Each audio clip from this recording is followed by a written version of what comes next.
This recording is for the first part of chapter 3 in chemistry. And in this chapter, we get introduced to the periodic table of the elements. So we learned last chapter that an element is a collection of atoms that all have the same number of protons. So in this chapter, we'll begin to get familiar with those elements and learn the things that we can learn about those elements from the periodic table, sometimes referred to also as the periodic chart of the elements. So in chemistry, rather than having to write out the names of all the elements as we are learning about them and writing chemical equations, etc. with them, we use a system of abbreviations. And these abbreviations are called chemical symbols. So the chemical symbols that are used usually consist of one uppercase letter or an uppercase letter and a lowercase letter. So this is an example where we use just an uppercase letter for the abbreviation. So this, the capital H, stands for hydrogen. And then this is an example of when we use uppercase followed by a lowercase letter, and this is helium. So usually if we use two letters, it's usually the first two letters of the word that is used.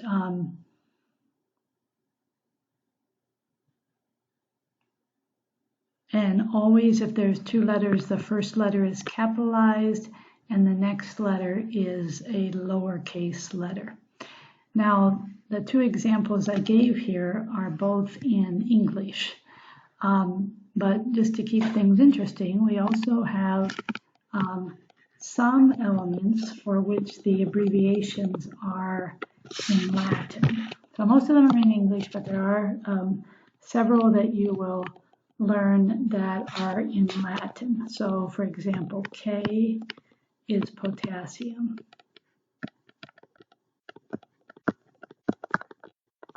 And that is because the Latin word for potassium is kalium. So there we get the K from the Latin word rather than the English word. Another one that we will use quite often is iron. So this is iron. And again, the Latin word for iron is ferrum.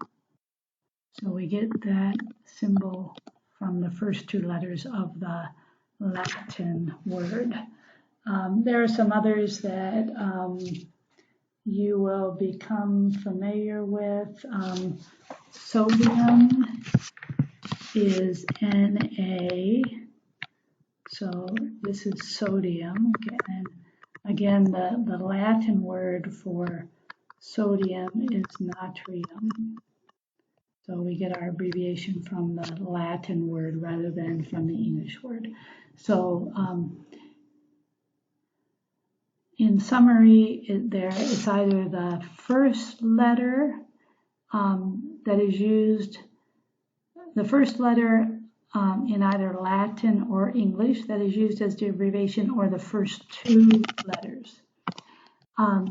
So next Tuesday in class, there is going to be a quiz, and on that quiz, you need to know the first 20 elements, and you need to know their name and their abbreviation.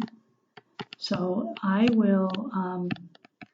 if I give you the name, you need to provide the abbreviation. If I give you the abbreviation, you need to know the name. So you don't need to memorize all 20 in order or anything like that.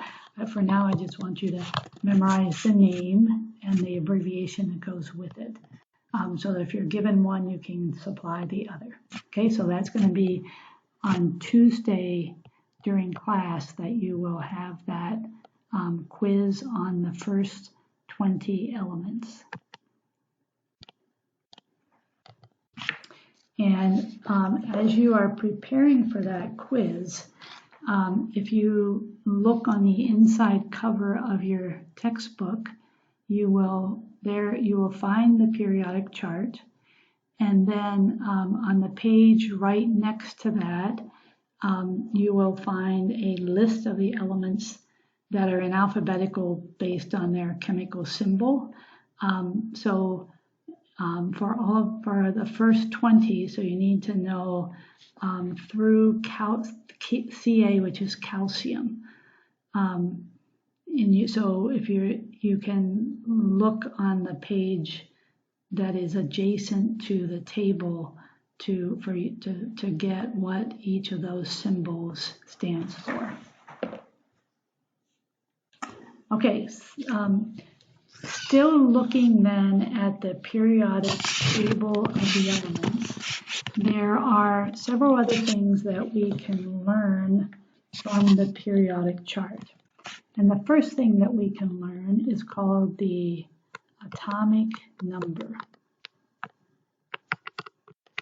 And the atomic number is the number that is right above the symbol. So if I look at hydrogen, the number above the hydrogen is a number 1. If I look at nitrogen, which its abbreviation is N, the number above nitrogen is 7. Let's do one more. If I look at the box that says Be, that's beryllium. And the number above that is 4. So these numbers that are right above the letter, that's referred to as the atomic number. And that number tells you the number of protons that are in an atom of that element. Okay, so number of protons in an atom of that element. And remember we said that you learned last week that an element is something that in which all the atoms have the same number of protons. So this tells us that hydrogen has 1 proton, nitrogen has 7 protons, and beryllium has 4 protons. So the other thing that you'll notice about the periodic table of the elements then is that they are arranged. They're arranged in several different categories that you'll learn about later, but they are generally arranged by atomic number. You'll notice some exceptions to that. So if you look at the kind of gold stars for 57 to 71, those are kind of taken out of the chart and put down, and that's because they behave differently. And then 89 to 103, you see the same thing.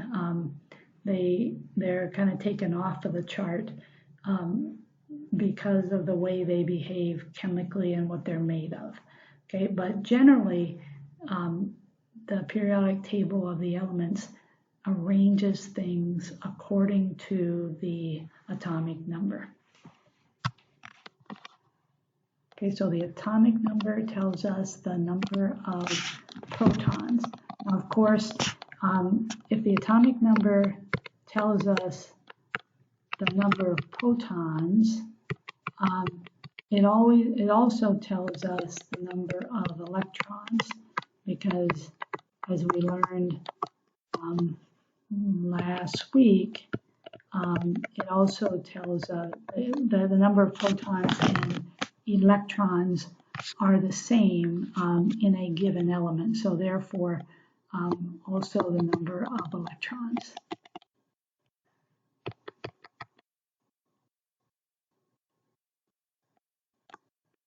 Okay, so the atomic number is that number that is directly above the chemical symbol for the element.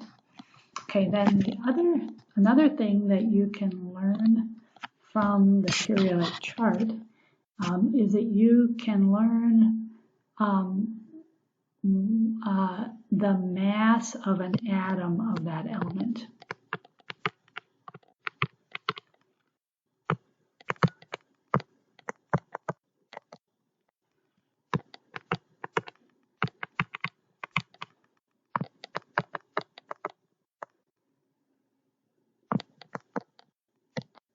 And this is referred to as atomic mass. And the place that we find the atomic mass is it is the number that is below the symbol. So again, we'll put up hydrogen. So the atomic number would be above it, and below it we see the number 1.01. And then if we look at, let's do carbon, which is letter C. Above it you see the number 6, and below it you see the number 12.01. And then one more, let's do neon. So neon is abbreviated Ne, and the number above that is a number 10. And the number below it is 20.18. Okay, so again, you know the top number is the atomic number, which tells us the number of protons. The bottom number is the atomic mass. So then the question becomes, you know that mass has to have units. Well, the units that are used is just simply called an atomic mass unit. And that is abbreviated AMU.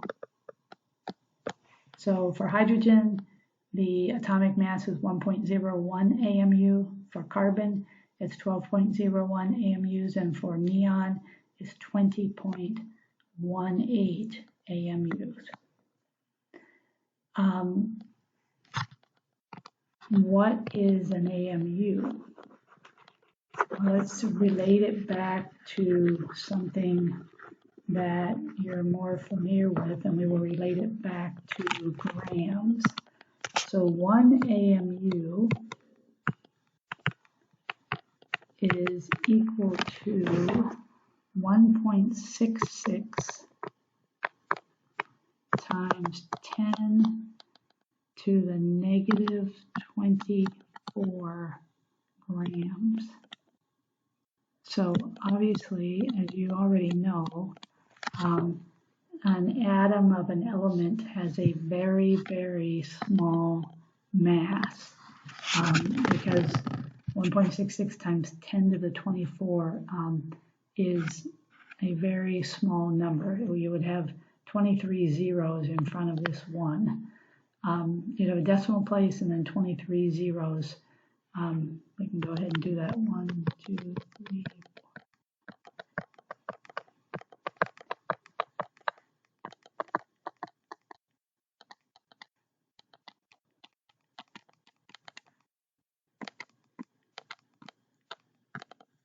Okay, so this is what is equal to 1 AMU. So very, very small number. So one of the things that you need to be able to do, actually, let me back up here a minute first and tell you that remember from the last chapter that you learned that elements can have isotopes of each other, and when they have isotopes of each other, that means that they will weigh different amounts. So for example, if we have a carbon that has 12 protons, 12 electrons, and 12 neutrons, I'm sorry, I was adding those, it's actually 6. So carbon, if it has 6 protons, 6 electrons, and 6 neutrons, but then you might have another carbon that still has 6 protons, because that's not going to change. Electrons would still be 6, but if you had 7 neutrons, so the thing that would differ in these two would be their mass, because this one has more neutrons than that one, so it would have a slightly larger mass. So the thing to remember about the atomic mass is that that number is an average of all of the isotopes for that particular element. And usually one of the isotopes will be more abundant than the others, and so the number of neutrons will be, or the atomic mass would be weighted more toward that particular isotope. But just remember that the atomic mass that is given is an average of all of the various isotopes for that particular atom. Okay, so let's go ahead and let's do some comprehension checks. So we'll start with comprehension check number 1. And in your book, that is on page 70. And the question asks us, how many protons are in an atom of aluminum? Okay, so aluminum, if you flip back to your periodic chart and look at the table, you'll see that aluminum is abbreviated Al. And so we find aluminum on the periodic chart, and we see that above the symbol for aluminum there is the number 13.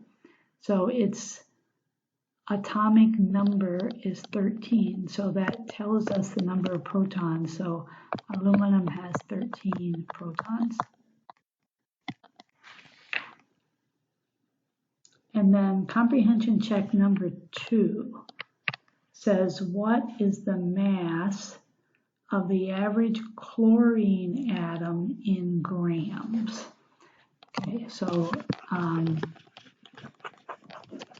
the first thing we need to do is find chlorine on the periodic chart. So chlorine, and the abbreviation for chlorine, if you look at the table, the abbreviation is Cl. So if we find chlorine on the chart, we see, first of all, we see that its atomic number is 17. So it's going to have 17 protons. And then down below it, we see that its atomic mass is 35.45. And remember, those units are AMUs. But the question asks us, what is its mass in grams? So we have to convert this value to grams, and the conversion that you have been given is that 1 AMU is equal to 1.66 times 10 to the negative 24 grams. So AMUs are going to cancel, and we'll just multiply this times this to get our answer in grams. So if you do that math, what you should get, with allowing us to have 3 significant figures, you should get 5.88 times 10 to the negative 23 grams. Now, one of the things you're going to need to know how to do for this chemistry course is you're going to need to know how to do exponents on your calculator. Many of your calculators will have a key that says this on it, standing for exponent. Some of you may need to use like an X to the Y key, but in class if you don't know how to do this, I can help you look at your calculator and figure out how to do that. Okay, so you need to be able to convert from AMUs to grams. And this conversion, I don't expect you to memorize this conversion.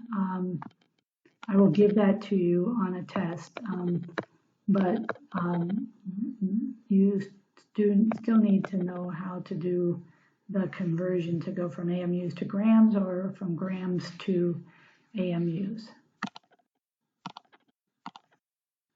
Okay, so we have said that every atom has an equal number of protons and electrons, right? So if we look at carbon, carbon is C and the number above carbon is 6. So carbon has 6 protons and 6 electrons. And we also said, however, and you know that the protons are positively charged and the electrons are negatively charged. Protons are almost 2,000 times bigger, or their mass is almost 2,000 times the mass of an electron. So protons have a much greater mass than the electrons, but their charges still cancel each other out so that there is no net charge on an atom. Now we'll study ions later and we'll see that yes, they do have a net charge, but for an atom, the protons and the electrons cancel each other out and there is therefore no net charge. Okay, then the next thing that we need to learn about is something called a mass number.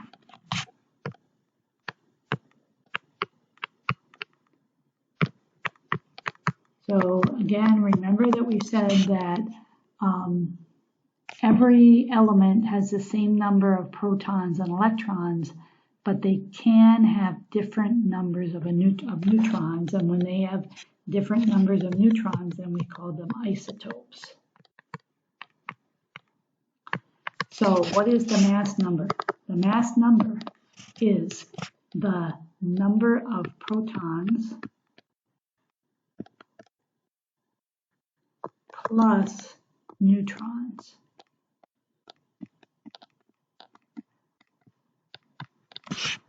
So again, if we look at carbon,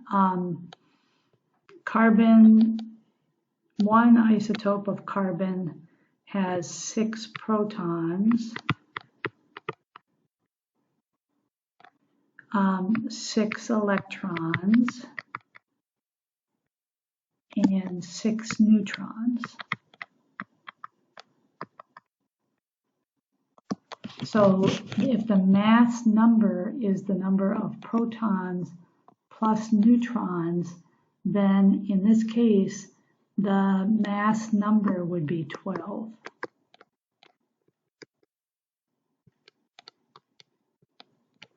Okay, number of protons plus the number of neutrons. When we are writing isotopes for elements, there are 2 different ways that that is done. So one way is to write the chemical symbol and then to write the mass number as a superscript ahead of the symbol.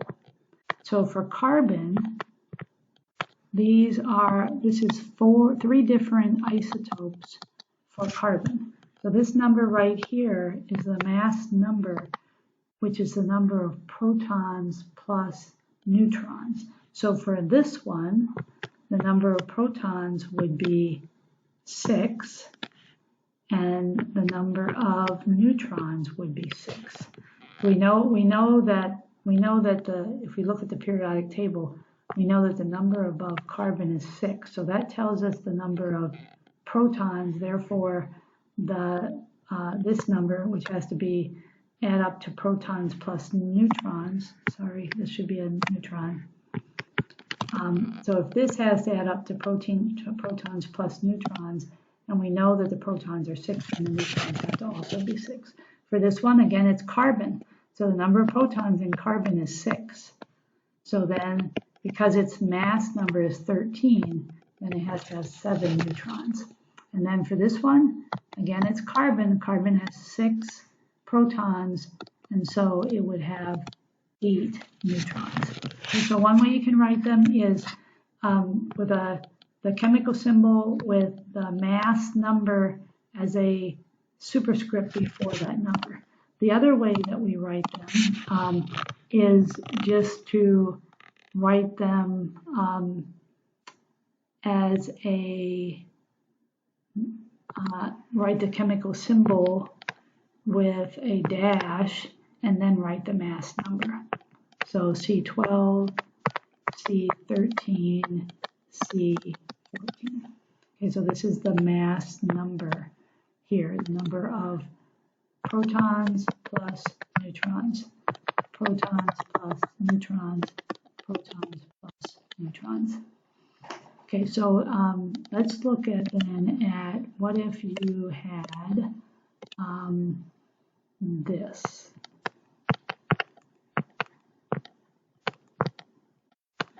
Okay, so let's see what do we know about this if you see this.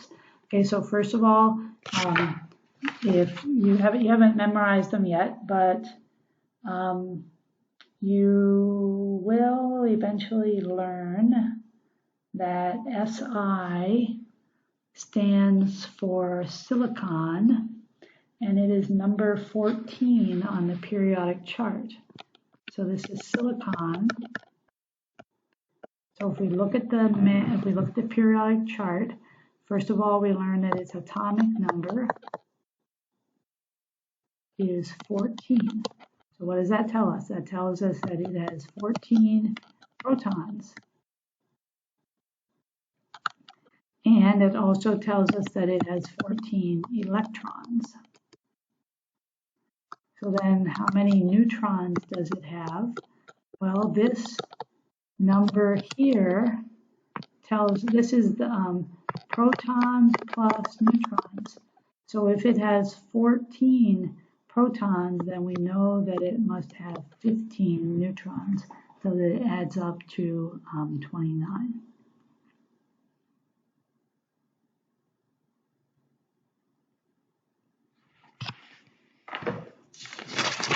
Okay, let's do comprehension check number 3, and that is on page 73 in your book.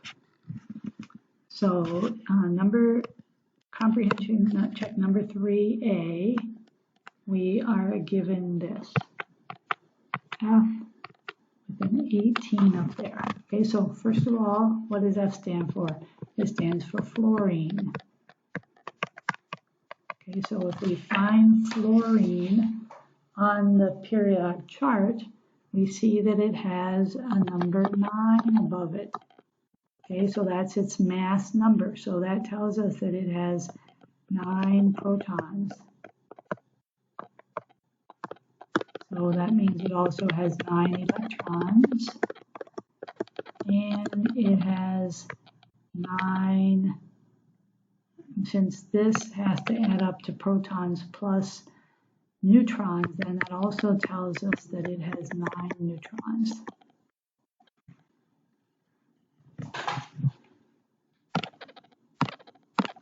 Okay, 3B. For 3B, we are given this.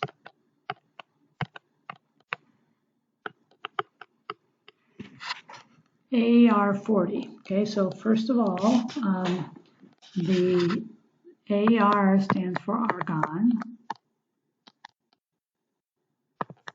And when we look at the periodic chart, we see that the number that is above argon is, one I don't have memorized, 18. Okay, So the number above it is 18. So that tells us that argon has 18 protons. It also has 18 electrons. And since the number of protons and neutrons has to add up to 40, then that tells us that we have 22 neutrons. 22 plus 18 equals 40, protons plus neutrons. Okay, part C tells us that we have sodium 23.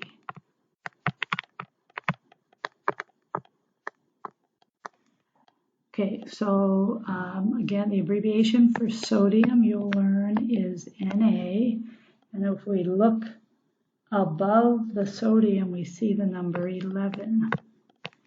And this one we are specific, so it's sodium 23, but the number above is 11, so that tells us that it has 11 protons. And the protons plus the neutrons need to add up to 23, so that means we have 12 neutrons. So these together give us 23. And then since it has 11 protons, it also has 11 electrons. Okay, so that's sodium 23. And then the last one is D, in which we are given Hg 200. Okay, so that's not one of the ones that you need to memorize, but if you look on the chart, if you look on the table, the list of the elements, and look for the symbol Hg, you will see that Hd stands for mercury.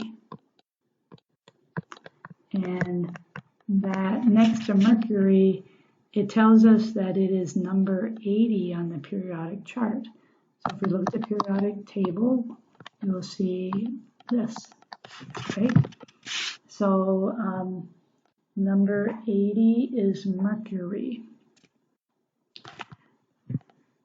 So that tells us that mercury has 80 protons. And here, this is our mass number. So protons plus neutrons has to be 200. So therefore, it has 120 neutrons. So that these two add up to 200.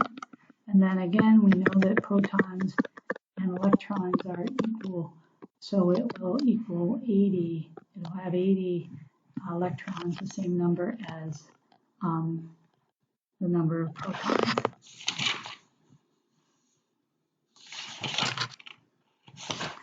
Okay, I think that is all we are going to do for now. That's just the introduction to using the periodic table of the elements. And again, you need to memorize the first 20 elements and their symbols. And we'll have a quiz on that next week during class.